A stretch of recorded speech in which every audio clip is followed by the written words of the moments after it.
Comment, à partir de 1947, les États-Unis et l'URSS s'affrontent pour dominer le monde? Je vais vous proposer la correction de cette activité et je vais aller à un rythme assez soutenu. À vous de vous adapter, donc de prendre la correction que je vais vous mettre en intégralité. Vous pouvez la recopier, donc vous pouvez mettre pause, revenir en arrière. Moi, je vais à une vitesse assez rapide. D'abord, donnez le nom de la superpuissance à la tête de chaque bloc. Les États-Unis d'Amérique sont à la tête du bloc Ouest, tandis que l'URSS, l'Union des républiques socialistes soviétiques, est à la tête du bloc Est. Les États-Unis d'un côté et l'URSS, c'est-à-dire la Russie et des pays alliés du bloc de l'Est en face. Chaque camp possède une idéologie, c'est-à-dire un corpus de pensée, un ensemble de pensées qui lui est propre. On pourrait malgré tout résumer ces idéologies par deux mots que je vous ai définis et que je vous ai demandé donc d'aller voir dans la fiche d'objectif, c'est-à-dire de recopier en première page de votre chapitre puisque vous n'avez pas de fiche d'objectif imprimée. D'un côté, on a donc l'idéologie capitaliste. L'idéologie capitaliste, vous avez dû le voir en quatrième, c'est un système économique d'organisation de la production et des échanges de biens.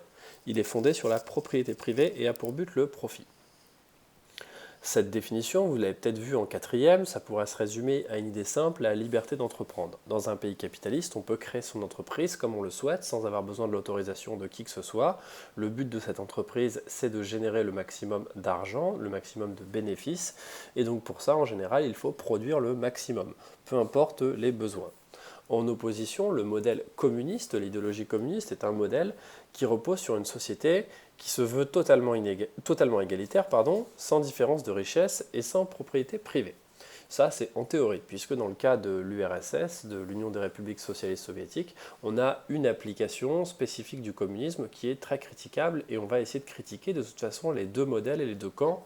C'est la base du travail de l'historien. D'abord, la doctrine. On a le président américain Truman qui en 1947 s'adresse au Congrès dans un discours, et dans ce discours il va clairement peut-être donner le coup d'envoi de la guerre froide, puisqu'il va clairement définir le modèle de vie américain, ce qu'on appelle l'American Way of Life là-bas, et va critiquer ce qui pour lui est le mode de vie soviétique. Presque toutes les nations se trouvent placées devant le choix entre deux modes de vie opposés.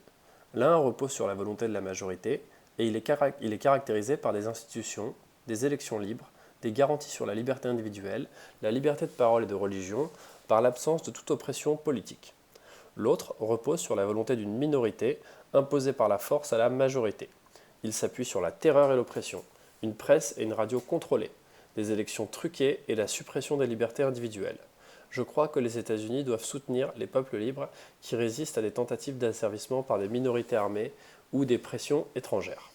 Dans ce discours, Truman donne d'abord sa définition de l'American Way of Life, ensuite il donne sa vision de ce que c'est que le mode de vie soviétique, et enfin il laisse placer clairement une menace quand il dit que les États-Unis doivent soutenir les peuples libres qui résistent à des tentatives d'asservissement, en laissant supposer qu'ils pourront même intervenir militairement.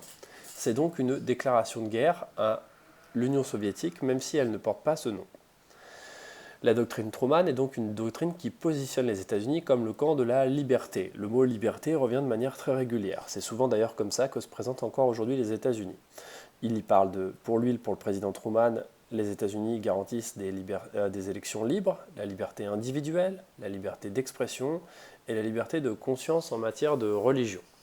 Vous remarquerez qu'il ne fait pas mention d'égalité. Et c'est une critique que l'on peut faire, car il parle de liberté, mais oublie complètement de parler de la question notamment raciale aux États-Unis, qui est extrêmement forte. Vous l'avez vu dans le film Les Figures de l'ombre, où les Noirs américains sont dans une situation extrêmement défavorable, pour ne pas dire discriminatoire, vis-à-vis des Blancs, et aucune loi ne leur garantit l'égalité. On est donc bien dans une doctrine qui insiste sur la liberté. En face, Danov va définir la doctrine soviétique par opposition.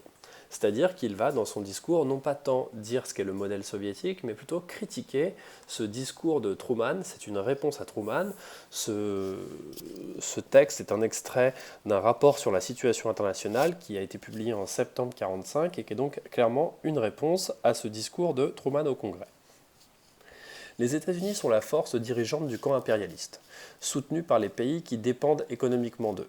l'URSS et les pays de la démocratie nouvelle, le camp anti-impérialiste qui s'appuie dans tous les pays sur les partis communistes frères. La nouvelle expansion des États-Unis Le nouvel expansionnisme des États-Unis s'appuie sur un large programme de mesures d'ordre militaire, économique et politique. Son application établirait la domination politique des États-Unis et réduirait les autres pays à l'état de satellites.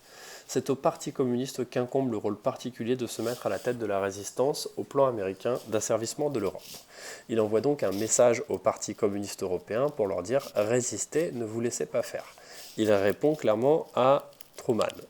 Selon lui, la doctrine qui positionne la doctrine Zdanov positionne l'URSS comme le camp non plus de la liberté mais de la fraternité. Il parle de parti communiste frère. On peut voir qu'il définit sa doctrine donc en opposition à celle de Truman. Aux yeux de l'URSS, les États-Unis sont un pays impérialiste. Ses alliés sont en réalité dépendants des États-Unis et donc sous sa domination, tandis que les pays alliés de l'URSS sont, je le cite, la démocratie nouvelle, qui est basée sur des partis communistes dans chaque pays. Je voudrais revenir sur un terme, une définition, le terme d'impérialisme qu'on avait vu au début de l'année, puisque c'est le terme qu'il utilise pour qualifier les États-Unis et qui reviendra souvent. L'impérialisme, c'est la politique d'un État qui vise à placer d'autres États sous son contrôle. Pour lui, le plan Marshall et les aides américaines, c'est en réalité un moyen de dominer les autres pays.